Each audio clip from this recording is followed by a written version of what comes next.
السلام علیکم جی، عبید عرض کر رہا ہوں۔ وَمِنَ النَّاسِ مَنْ يَقُولُ آمَنَ بِاللَّهِ وَبِالْيَوْمِ الْآخِرِ وَمَا بِمُؤْمِنٍ۔ اللہ تعالیٰ کہتا ہے کہ یہ کہیں گے کہ ہم ایمان لے آئے، آخرت پر ایمان لے آئے، لیکن یہ کریں گے نہیں، مانیں گے نہیں، صرف زبان سے اقرار کریں۔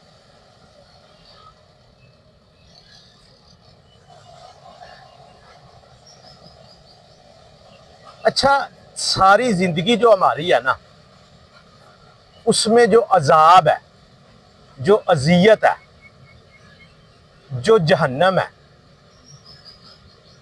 وہ ہمارے اندر ہی ہوتی ہے، ہمارے اعمال میں ہوتی ہے۔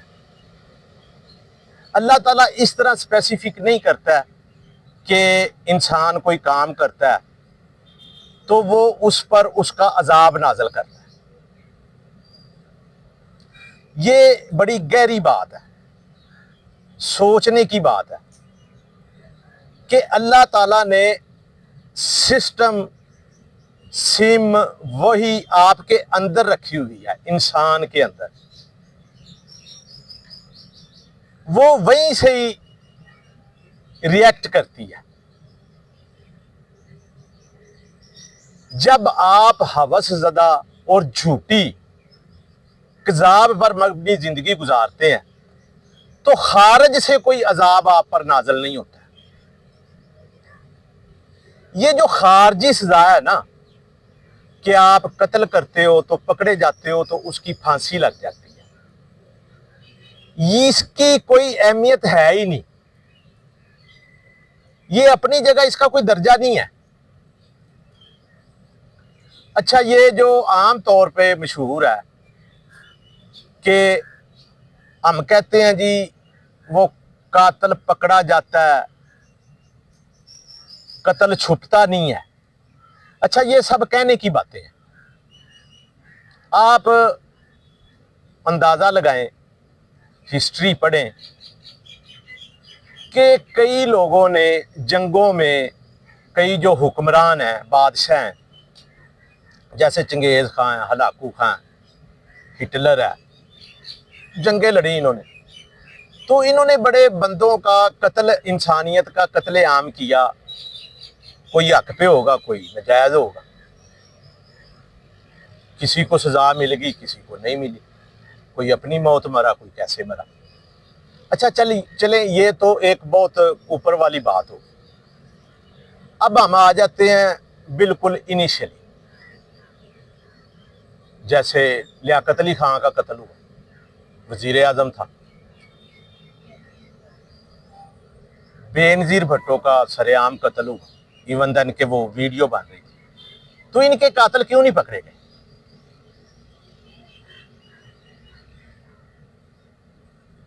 تو ان کو سزا ان کو کیوں نہیں ملی؟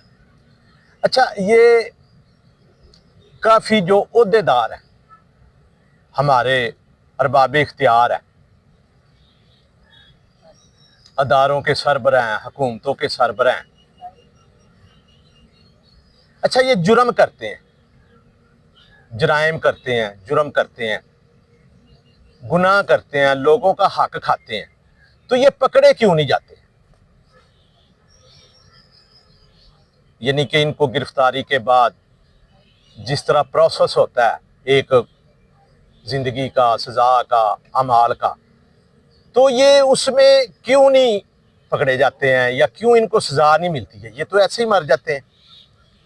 کوئی ابراڈ میں ہے، امریکہ میں ہے، لندن میں ہے، آسٹریلیا میں ہے، انہوں نے جزیرے بنائے ہوئے ہیں، تو ان کو سزا کیوں نہیں ملتی ہے؟ تو پھر وہ کیا ہوا جو اللہ تعالیٰ کہتا ہے لیسا الا الانسان الا ما سعی، کہ جو کچھ وہ کرے گا وہ اس کو بھگتے گا، تو وہ بھگت کیوں نہیں رہا؟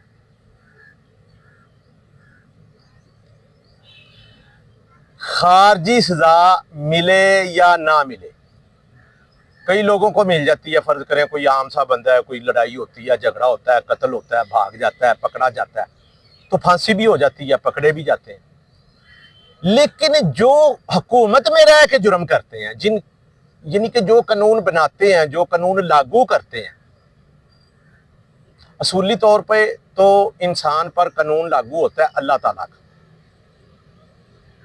اللہ تعالیٰ کے علاوہ اگر کوئی قانون آپ پر نافذ ہوتا ہے تو وہ اس طرح ہو جاتا ہے کہ اللہ تعالیٰ کی حکمرانی بیچ میں سے نکل جاتی ہے، تو آپ انسانوں کے غلام بن جاتے ہیں کہ انسان آپ کو، نوع انسان کو یا غریبوں کو یا عوام کو بنا لیتا ہے غلام۔ تو اللہ تعالیٰ کی حکمرانی بیچ میں سے نکل گئی، اللہ تعالیٰ تو بیچ میں سے نکل گیا، قانون ان کا نکل گیا۔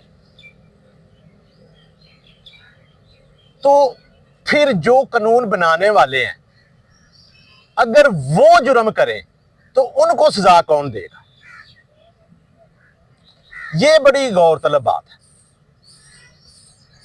بات پھر وہی ایمان کی آ جاتی ہے کہ یہ کہتے ہیں کہ ایمان ہم لے آئے ہیں اللہ پر اور آخرت پر۔ اللہ تعالیٰ کہتے ہیں جی یہ نہیں ایمان لائے۔ اللہ تعالیٰ پر ایمان لانے کا مطلب ہے کہ اللہ تعالیٰ کے قانون کو نافذ کرنا۔ آپ اپنی طرف سے کوئی قانون اپنے جیسے انسانوں پر نافذ نہیں کر سکتے۔ یہ بڑی عمیق بات ہے، گہری بات ہے کہ اللہ تعالیٰ نے انسان کو اتنا آزاد پیدا کیا ہے،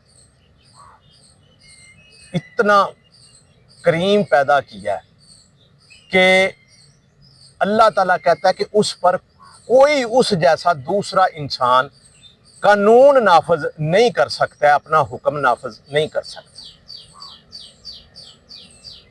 اللہ تعالیٰ اس کو منع کرتا ہے۔ اللہ تعالیٰ کہتا ہے کہ ان اللہ فرض علیکم القرآن، تم پر صرف قرآن فرض کر دیا گیا۔ اچھا، یہ جو بات قرآن کی جب آتی ہے نا تو اس میں یہ نہیں ہوتا ہے کہ مسلمان مخاطب ہے، اس میں یا ایھا الناس، یعنی کہ پورے، کہیں پہ آیا یا ایھا المؤمنین، لیکن بنیادی طور پر قرآن پوری نوع انسانی کو مخاطب کرتا ہے، یہ نوع انسانی کے لیے۔ آپ اس پر، جب آپ پر لوگ، یہ ادارے، یہ حکومتیں قانون نافذ کرتی ہیں تو اس میں یہ ہیرا پھیری کرتے ہیں یا وائلیشن کرتے ہیں یا عوام پر ظلم کرتے ہیں تو ان کو سزا کیسے ملتی ہے؟ یعنی کہ یہ تو ایسے ہی مر جاتے ہیں۔ جو سزا مرنے کے بعد کی ہے نا آخرت کی، اس کو آپ چھوڑ دیں، اس کو آپ آخرت پہ رکھیں۔ لیکن میرا یہ ایمان ہے کہ انسان جو غلط کام کرتا ہے ادھر تو فوری ری ایکشن اس کا اندر اس کے ہوتا ہے۔ فَمَن يَعْمَلْ مِثْقَالَ ذَرَّةٍ خَيْرًا يَرَهُ وَمَن يَعْمَلْ مِثْقَالَ ذَرَّةٍ شَرًّا يَرَهُ، یعنی کہ کوئی حق کا کام کرے، شر کا کرے، باطل کا کرے، خیر کا کرے۔ اگر خیر کا کرتا ہے تو اس پر فوری طور پر اس کے اندر ریئیکٹ ہوتا ہے خیر کا، مثبت، اور شر کا کرتا ہے تو شر کا ری ایکشن ہوتا ہے۔ یہ آپ سائیکالوجی پڑھ لیں، نفسیات پڑھ لیں۔ ہر وہ کام جو مثبت ہے یا منفی ہے وہ آپ کی نفسیات پر اثر انداز ہوتا ہے، وہ آپ کو سزا یا جزا دیتا ہے، قطع نظر اس کے کہ آپ کتنی سہولتوں میں رہ رہے ہیں اور قطع نظر اس کے کہ آپ کتنی مشکلات میں رہ رہے ہیں۔ اس پر پھر بات کرتے ہیں۔ جی، السلام علیکم۔